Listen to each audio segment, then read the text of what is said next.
Introduction: the power of problem decomposition. Great programmers don't just solve problems, they break them down. Learning to decompose complex issues into smaller, solvable parts is an essential skill in coding and life.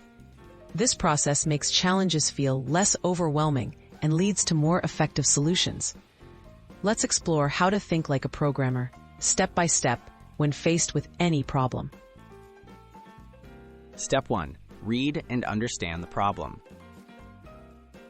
Begin by carefully reading and rephrasing the problem in your own words.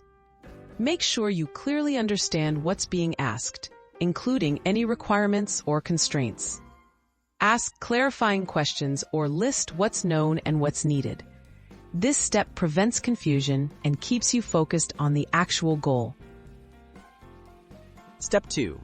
Break it into smaller pieces. Divide the problem into manageable parts.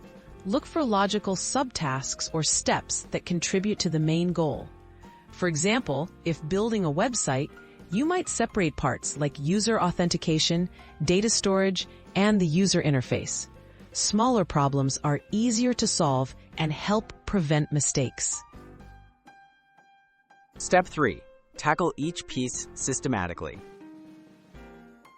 Work on one small part at a time and don't rush the process. Take the simplest subtask and solve it.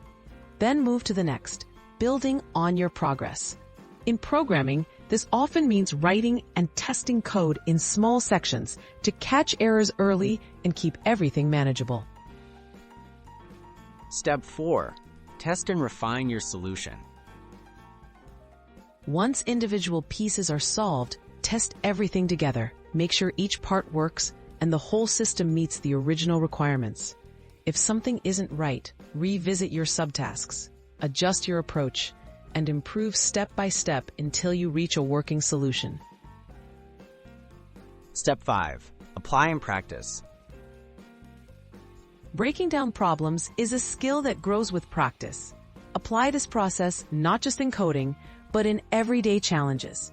Over time, you'll become more confident and capable of handling big problems by calmly dividing and conquering, just like a programmer.